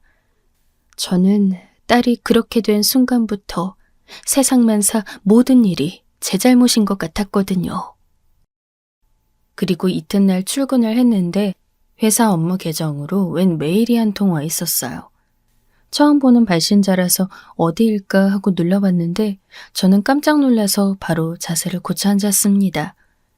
회사 홈페이지를 뒤지는 것부터 시작해 연락망을 통해 제 메일 주소를 알아냈다고 그렇게 적혀 있었는데 딸 이름을 거론하면서 연락 한번 달라고 핸드폰 번호를 같이 남겨놓은 거예요.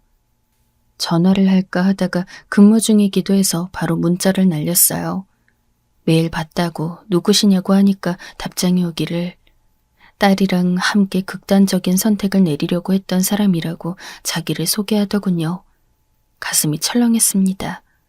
딸보다 3살 많은 여대생이라고 신상을 그렇게만 밝혀왔어요.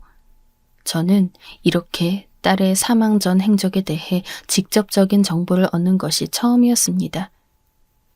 점심시간에 식사도 거르고 그 대학생과 연락을 했습니다. 다들 비슷했었어요. 10명이면 7, 8? 그 정도가 가정불화나 폭력 아니면 부모한테서 버림받았거나 그런 사람들이었어요.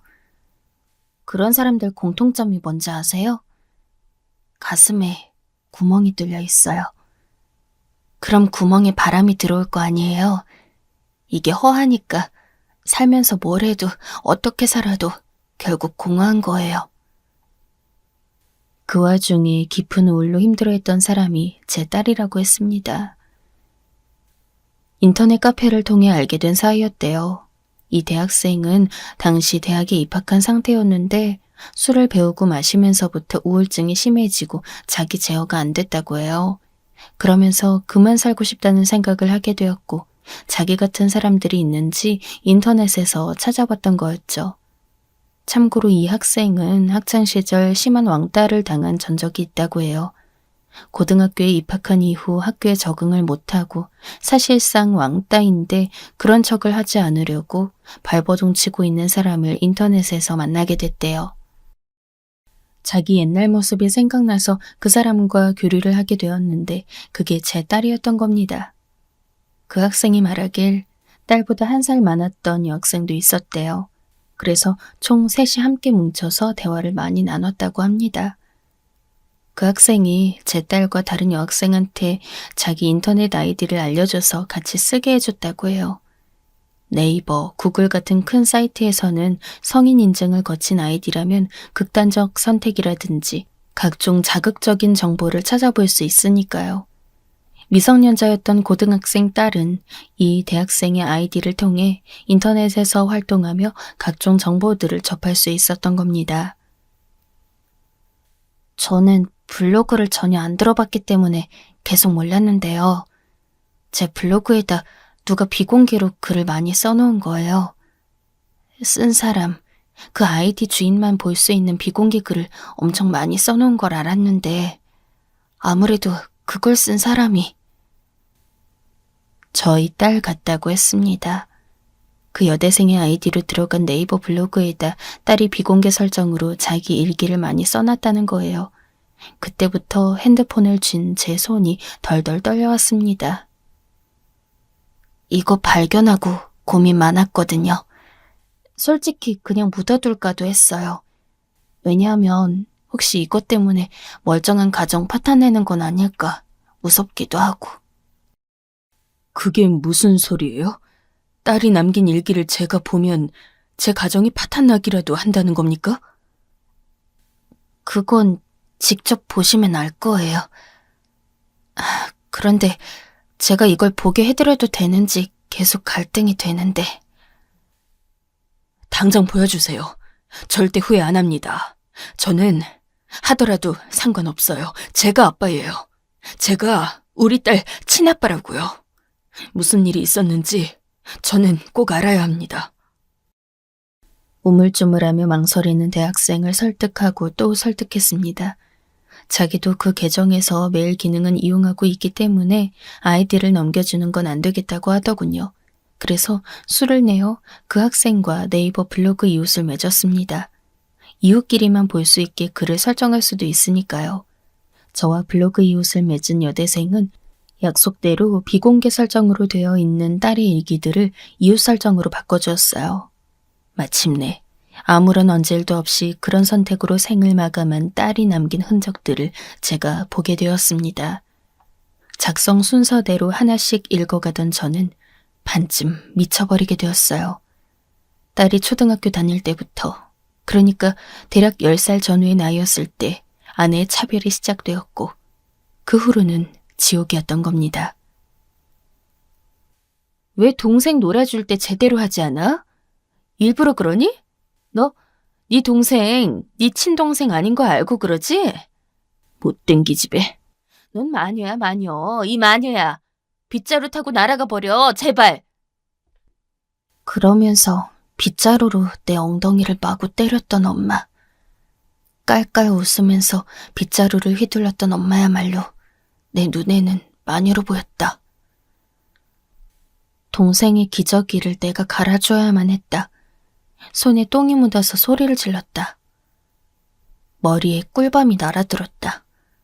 짱구는 못 말려 해서 짱구가 꿀밤을 맞으면 별이 떠오른다. 그런 것처럼 내 앞에 별이 보였다. 아파서 울었더니 엄마가 웃었다. 손에 동생 응아 묻었으면 네 얼굴에 문질러 닦아. 싫어요. 똥은 더러운데 제가 왜 그래야 돼요? 얼굴에 묻으면 네가 세수를 할 거 아니야. 그러면 더러운 네가 더 깨끗해지겠지. 엄마는 나보고 더러운 아이라고 했다. 이유는 모르겠다. 그건 물어봐도 대답해주지 않으니까. 나는 손에 똥이 묻지 않도록 조심스럽게 기저귀를 잘 가는 법을 익혔다. 열심히 했더니 아빠가 그걸 알고 칭찬해 주셨다. 너무 슬펐다. 아빠는 좋은 사람일까? 나쁜 사람일까? 아빠가 주말에 가족끼리 목욕탕에 가자고 하는 게 좋은 것이기도 하고 나쁜 것이기도 했다. 목욕탕에서 나는 비누칠을 빨리 안 했다고 엄마한테 혼이 났다. 발이 미끄러져서 넘어졌는데 엄마는 나에게 괜찮냐고 묻는 대신 내 머리채를 잡고 질질 끌고 갔다. 뜨거운 온탕에 나를 넣은 엄마가 빨리 때를 불리라고 말했다. 안 그러면 가만 안 두겠다고 했다. 목욕탕은 엄마가 나를 마음껏 괴롭힐 수 있는 장소였다. 나를 씻겨주는 척, 때를 밀어주는 척. 그러면서 폭언과 폭행을 할 수 있었으니까. 그래도 목욕이 끝나면 내가 원하는 음료수를 고를 수 있게 해주었다. 엄마와 내가 사이좋게 목욕이 끝나고 음료수를 마시면서 나오는 모습을 아빠가 흐뭇하게 보았기 때문이다.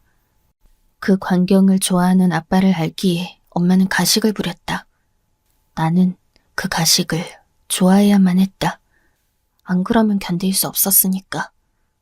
엄마는 항상 말했다. 너 때문에 아빠가 희생하면서 사는 거야. 너만 없으면 우리 가족은 훨씬 더 행복해. 나는 항상 그런 말을 들으면서 자라왔다. 내가 태어난 게 잘못이라는 생각만 들어왔다. 나는 왜 살고 있는 걸까? 엄마 말대로 내가 없어져 버리면 모두가 행복할 텐데. 엄마는 내가 없으면 이 세상은 더 아름다울 것이라고 했다. 내가 그렇게 만들어드려야 하는 걸까?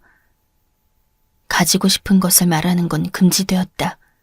엄마가 날 감시하고 있었으니까 아빠한테 몰래 전하는 건 무서워서 못했다. 아빠는 해외에서 1년 넘게 근무를 할 것 같다면서 그런 얘기를 자주 하셨다. 언젠가는 그렇게 될 것 같다. 두렵다. 아빠가 없는 집에서 엄마와 동생과 산다는 것이 무서워서 미쳐버릴 것만 같다. 아빠에게 나의 고민을 말할 수는 없다. 예전에 진짜 고민은 내려놓고 동생 얘기만 살짝 했다가 엄마한테 맞았기 때문이다. 그때 다짐했었다. 2번 다시 입을 열지 않겠다고. 쥐 죽은 듯이 가만히 살겠다고. 읽으면서 통 안에 눈물이 흘렀습니다. 중학교 시절 내내 아내에게 학업 성적으로 비웃음을 당했던 일, 아끼는 책을 찍힘당했던 일, 친구들과의 관계를 회방 놓아줬던 일까지 딸이 겪었던 일들이 너무나도 많았어요. 기가 죽은 딸은 고등학교에 진학해서도 적응이 어려웠겠죠. 얼마나 힘들었을까요? 그런데다 제가 딸이 고등학교 2학년 올라갔을 때 해외 파견 근무를 갔었고 1년 뒤에 귀국한 적이 있었습니다. 더 악화만 됐던 것입니다. 저의 부재로 인해. 예상보다 성적이 잘 나왔다. 갑자기 대학 생활에 대한 욕심이 생겼다. 그런 꿈은 꿔봐도 괜찮지 않을까? 집을 벗어나서 엄마한테 해방되는 달콤한 꿈을 꾸었다. 너 남자친구 생기면 엄마가 한탕 해줄게.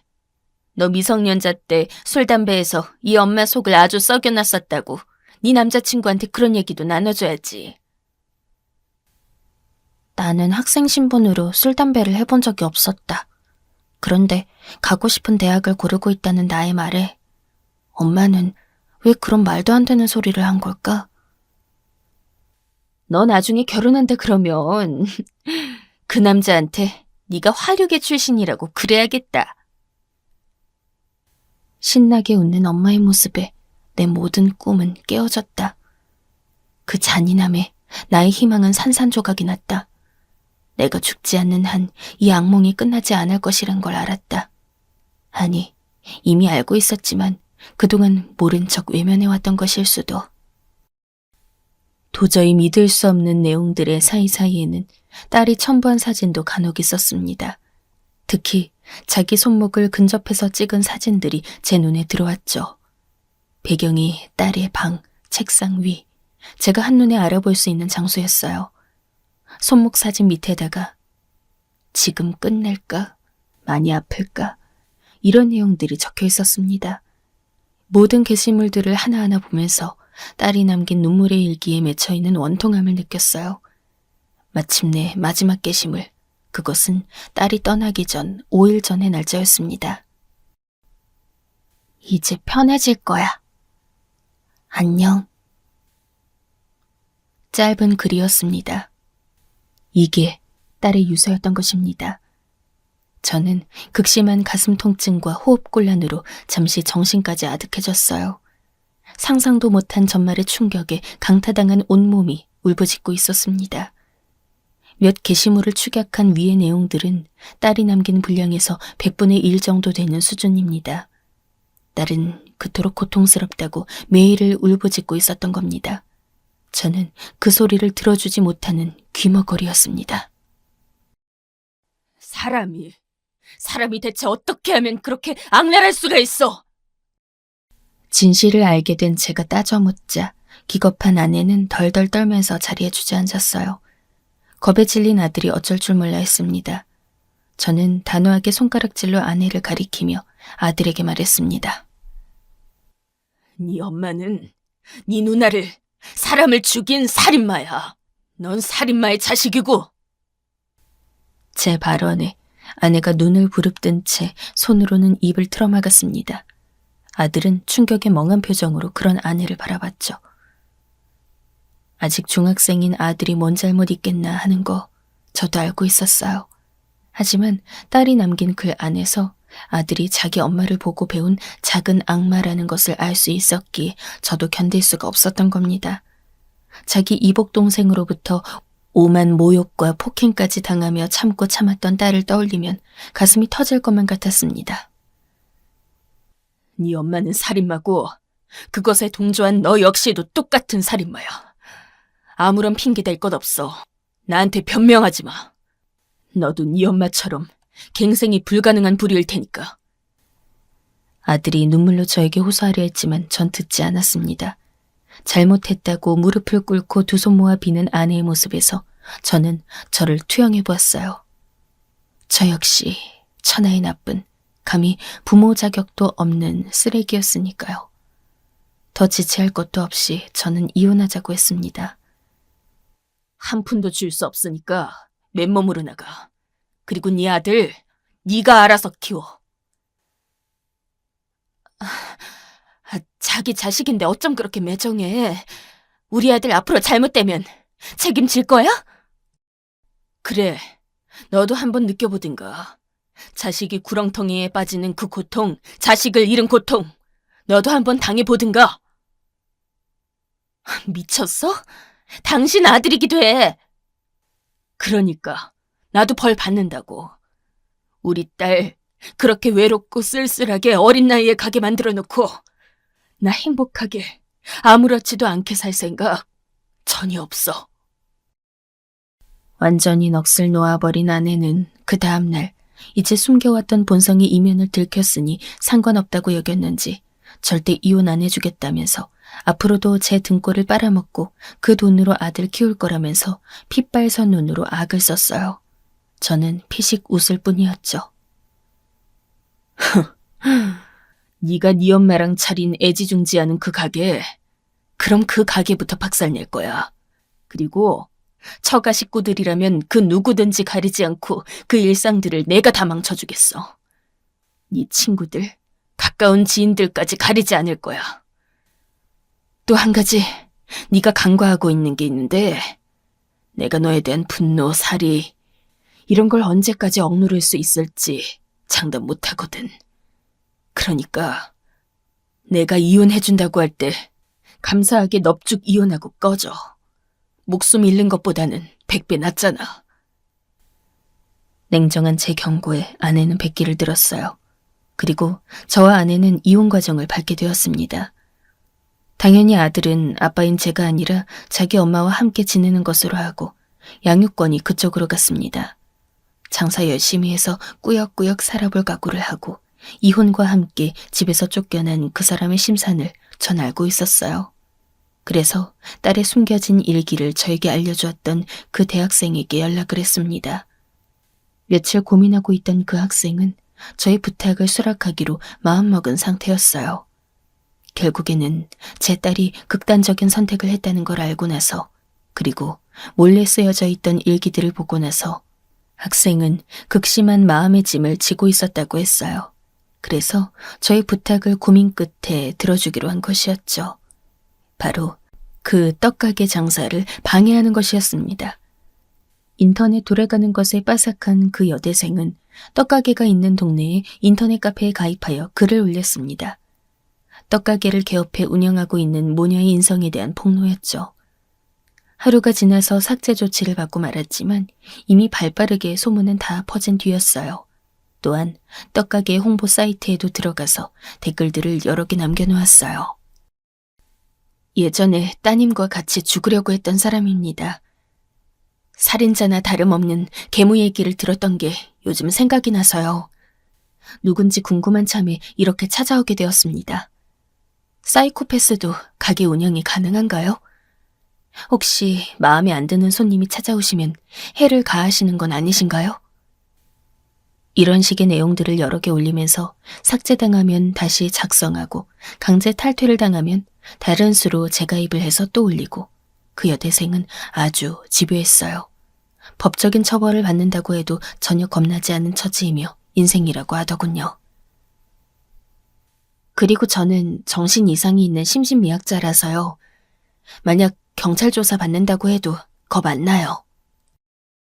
하지만 저는 당연히 응당하는 돈을 지불하기로 한 상태였습니다. 비록 제 소중한 딸이 그런 구렁텅이로 빠져들어가게끔 안내자 역할을 한 아주 괘씸한 사람이었으나 그 본인도 아픔이 있는 사람인데다가 이런 도움도 주었으니 앞으로 삶을 포기하지 말고 살아갔으면 하는 바람을 담아 제가 돈을 보내주었습니다. 난데없는 직격탄을 맞고도 떡가게는 독하게 버텼어요. 매일 장사를 한 모양이었죠. 하지만 손님보다 날리는 파리가 더 많은 날들이 계속 이어지자 결국 문을 닫게 되었습니다. 버틴 만큼 손해는 더 났죠. 매일 장사를 할수록 그만큼 적자였으니까요. 매장 철거 비용, 가게 운영하는 1년 동안 쌓인 빚, 매장 오픈할 때 받았던 대출빚, 그에 따른 이자 등등. 자그마한 권리금 따위로는 채울 수도 없게 억 단위의 빚을 떠안게 되었습니다. 떡가게가 완전히 흔적도 없이 사라지고 나서 얼마 후 우리 엄마 지지난주에 쓰러졌어. 그리고 지금 병원 다니고 있고. 어쩔 거야? 진짜 초상 치르게 생겼다고. 한때는 아내, 이제 남이 된 그 사람으로부터 연락이 왔습니다. 번호를 진작 차단해 놨더니 다른 사람 번호로 연락을 했더군요. 그 번호 역시 차단했고 그 다음부터는 저장 안 된 번호의 연락은 일절 받지 않았어요. 그리고 다시 몇 달 후였습니다. 지금 나라 전체가 코로나 바이러스로 난리가 났는데 우리 걱정 안 돼? 난 그렇다 치고 우리 아들은 건강은 어떤지 공부는 잘하는지 궁금하지도 않아? 웬 모르는 번호로 이런 문자가 왔더라고요. 바로 차단했죠. 그랬더니 며칠 후 또 다른 번호로 문자가 왔습니다. 아들이 정신과 상담을 받으러 다니기 시작했다고 하더군요. 이러다 애 잘못될까봐 겁나. 진심이야. 너무 무섭다고. 그리고 이제는 더 버티기 힘들어. 내가 우리 집 식구들 때문에 마음 놓고 돈 벌러도 못 다녀. 그런데 지금 애까지 이러잖아. 돈 좀 주라. 미안해. 그런데 돈 좀 보내줘. 그 내용을 빤히 오래도록 들여다보고 있던 저는 고민 끝에 차단 버튼을 눌렀어요. 코로나 바이러스가 한창 기승을 부리며 전 세계가 최악으로 치닫던 그 시기에 전 장모님께서 돌아가셨습니다. 어차피 저는 안 갔을 확률이 높을 테였지만 시국도 그러해서 장례식을 진행하는 것도 힘들어서 일가 친척 외의 조문은 아예 없었다고 하더군요. 전달받아서 듣자 하니 스트레스가 극심하여 혈압이 올라 쓰러지셨던 것이 결국 문제가 되었는데 적절한 조치를 받지 못해서 끝내 그게 화근이 되어 돌아가시기까지 했던 모양입니다. 하필 그 지역의 병원이 코로나 때문에 난리통이었기에 더욱 피해를 보시고 목숨까지 잃으셨던 것이었죠. 예전에 어렸을 때 아빠로부터 하도 차별받고 무시당해서 엄마가 훨씬 좋다고 세상에서 가장 사랑하는 사람이 엄마라고 했던 그 사람의 말이 떠오르더군요. 아빠에 대한 반발심, 반항심이 심해서 어린 나이에 홧김에 결혼까지 했다가 결국 후회하면서 이혼했을 때도 자신을 위로해줬던 건 엄마뿐이었다고 하면서 확실히 그 사람의 모친 사랑은 진심이었습니다. 그런 주제에 본인은 엄마로서 딸에게 사랑받을 욕심을 부리지 않았던 거죠. 엄마에게 사랑과 지지를 받아왔었으면서 본인은 그런 엄마가 딸에게 되어주기 싫었던 거죠. 그 대가를 받은 것이라고 저는 그렇게 판단했습니다. 그 후로 1년. 시간은 금방 흘러갔네요. 그 사이에 아들을 딱 한 번 보았습니다. 학교에서 친구들과 큰 사고를 일으키는 바람에 강제 전학을 가게 되었다고 했어요. 그때 보았습니다. 그런 참에 자기 엄마랑 함께 이사를 간다고 하더군요. 작은 투룸 빌라라고 했습니다. 가게 된 동네 이름을 말해주면서 저보고 주소를 알려주고 싶다고 했는데 제가 그럴 필요 없을 것 같다고 대답했습니다. 모르겠습니다. 앞으로가 어떻게 될지는. 50대 나이로 진입하고 나니 이 쓸쓸함이 배가 되는 것 같습니다.